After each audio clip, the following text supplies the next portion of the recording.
अनुरोध करूंगा कि वो ब्रह्मलीन समाधि में रहते हैं, तो मैं चाहता हूं कि उनके समाधि में रहने से और भक्तों को उनसे क्या अपेक्षाएं हैं और उन भक्तों को क्या मिलता है, उसके बारे में स्वामी जी 2 शब्द कहेंगे। और मैंने जहाँ तक सुना है कि यहाँ भगवान श्री राम आ चुके हैं और 12 लिंग की स्थापना कर चुके हैं, तो मैं स्वामी जी से अनुरोध करूंगा कि वो थोड़ा संक्षिप्त में बताएं कि कैसा था। ये योग समाधि हमारे पूर्ण ऋषि मुनि महात्माओं की परंपरा है। तो मनुष्य के शरीर 4 प्रकार के होते हैं। ये हमारा स्थूल शरीर है, इसके बाद में कारण शरीर है, इसके बाद में निर्माण शरीर है और आत्म शरीर है। ऐसी इसकी अवस्था भी होती है। ये स्थूल शरीर में जब प्राण रहते हैं इसको जागृत अवस्था कहते हैं, और जब सूक्ष्म शरीर में प्राण चले जाते हैं तो वो स्वप्न अवस्था बन जाती है, और तुरीय अवस्था में जब प्राण जाता है तो वो मन परमात्मा के द्वार में हमारी आत्मा पहुंच जाती है। इसी प्रकार सर्विकल्प, निर्विकल्प, निर्बीज, असंप्रज्ञात, संप्रज्ञात, ऐसी 5 प्रकार की प्रधान समाधि है। उनमें सबसे राजयोग के आधार पर सहज समाधि है जो शंकर भगवान ने लिया था।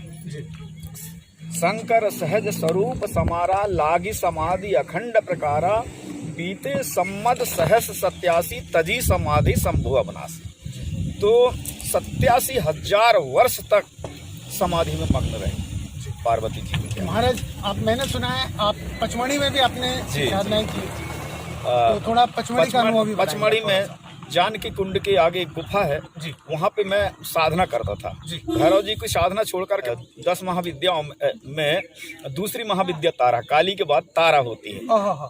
तो ये तारा जो है यही ताप्ती है जी, यही गंगा है। इसके सूत्र में आता है विश्व व्यापक बारी मध्य विलक्षिताम जन्म स्थिता। तो विश्व व्यापक जितने बारी की अधिष्ठात्री है वो माने भगवती तारा है जी, और जो शिव नहीं कर सकते वो तारा कर सकते जी। ये भगवान शंकर की जब सृष्टि कुछ नहीं थी, शिव ही शक्तिमान है।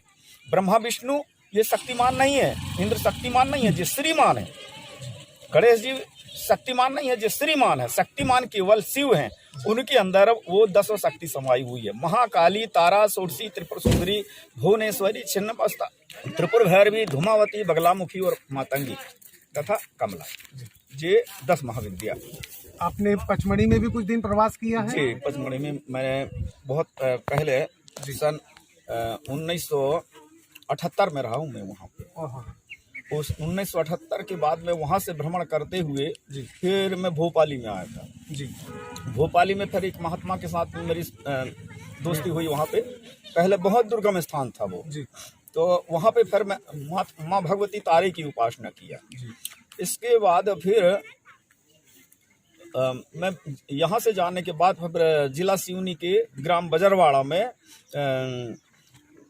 11.5 महीने की समाधि लिया था जी।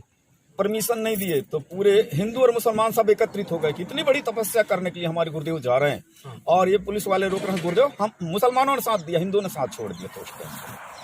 तो हम अपने प्राणों को त्याग देंगे और हम प्राणों की बाजी लगा के गुरु जी की समाधि को संपन्न करेंगे। और वो माने हर सोमवार मंडली लेके भी आते थे। फिर 26/5/78 को वहाँ पे 11.5 महीना के लिए समाधि हुई। फिर नीचे गड्ढे में नहीं लेने दे रहे थे कि पानी आ जाएगा, विवाद चलते चलते तो फिर ऊपर बनाए उन्होंने ईंट से पूरा पक्का करके ये कर दिए। और मैंने कलेक्टर ये कहता था, डॉक्टर थे उसमें, और आनंद कुमार भट्ट थे कलेक्टर साहब, कि हम कभी भी आके चेक कर सकते हैं। तो पुलिस लगी थी वहाँ पे, तो सामने एक छेड़का रख दिए, तो थोड़ा सा उसमें तार लगी हुई थी, तो वो तार से आकर के कभी भी पुलिस वाले चेक करते थे। एक बार डॉक्टर और वो आए, जब 3 महीना 11 दिन व्यतीत हो गए थे, तो उन्होंने जैसा देखा बोले गुरुदेव तो खत्म हो गए। तो अब सब रुआगाई मच गई उनकी। तो ये कहने लगी हमारी धर्मपत्नी की, गुरुजी मर नहीं सकते बोले किसी भी हालत से, क्योंकि ये ही अमर विद्या है। तो फिर 3 महीना 11 दिन के अंदर में वहाँ समाधि को खोद करके और निकाल लिए गए। अब वो मृत अवस्था तो रहती है, वहाँ ब्रह्मांड में प्राण रहते हैं। ये मूलाधार स्वाधिष्ठान अनाहत विशुद्ध अज्ञा, ये अज्ञा चक्र में प्राण रहते हैं। श्वासों का आवागमन यहाँ से खत्म हो जाता है, तो मृत घोषित कर दी उन्होंने। अब डिग्री भी लगाई डॉक्टर साहब ने, तो मृत घोषित कर दिए, जलाओ। तो बोले गुरुदेव भैया समाधि दे दो पुनः। तो इनने कहा नहीं, इनको मैंने क्रियाएं बता दिया था कि जे क्रियाएं कर देना तो विषम परिस्थिति में तो समाधि जागृत हो जाएगी। तो फिर करीब 6-7 घंटा व्यतीत हो जाने के बाद इनने जो क्रिया की, ओम नाद करके फिर प्राण खुल गया। आपका योग कंप्लीट हो गया वहाँ पर जी, और आप इस कलयुग में वापस आ गए।